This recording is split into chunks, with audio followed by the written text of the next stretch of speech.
શું નામ તમારું? મારું નામ હાર્દિક અને મારી જોડે પેશન્ટ છે જયદીપભાઈ. ઓકે, અને તમે લોકો ક્યાંથી આવો છો? ધોળકાથી આવીએ. બરાબર, ધોળકા અમદાવાદ બાજુમાં ને? અમદાવાદથી 30 કિલોમીટર. ઓકે, જયદીપભાઈને શું તકલીફ હતી?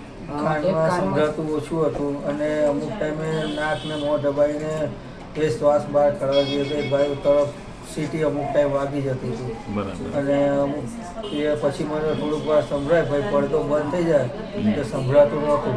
બરાબર. એના હિસાબે કોઈક ઘણા દુકાને કંઈક માગે મને કંઈક સંભળાતું હતું. તેથી અહીંયા આવ્યા. નહીં, પણ આ તકલીફ કેટલા ટાઈમથી હતી? મને 12-13 વર્ષથી હતી. તો એના માટે કેટલા ડૉક્ટર પાસે ગયા? 3 થી 4 ડૉક્ટર જોડે ગયા. ત્યાં કોઈ રિઝલ્ટ મળ્યું? ત્યાંથી ડૉક્ટરે એવું કીધું કે આનાથી કોઈ ફેર નહીં પડે, મશીન પહેરો. રિપોર્ટ કરાવડાવો. રિપોર્ટ કરાવો તો કે 50% નખ સુકાઈ જાય. હા, એટલે આના માટે તમારે મશીન લેવું પડશે. બરાબર. તમે લીધું?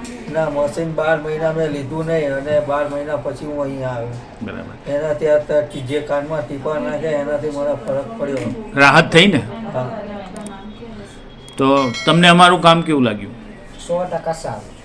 તો જયદીપભાઈ જેવી તકલીફ આપણા ગુજરાતમાં અને ઇન્ડિયામાં લાખો વ્યક્તિઓને છે. હા, તો એમના માટે તમે શું સંદેશો આપશો? હું તો કહીશ જેમને જન્મથી પ્રોબ્લેમ છે કે એક્સિડન્ટ છે કે કોઈથી થયો છે તો એકવાર જો કાનના પડદાનો પ્રોબ્લેમ હોય તો એકવાર અચૂક અહીંયા 100% મળો. 100% અહીંયા સોલ્યુશન છે. કાનમાં જે સંભળાતું નથી. કાનનો પડદો સારો હોય તો અમને મળી શકે. 100%. તમારું શું કહેવું છે?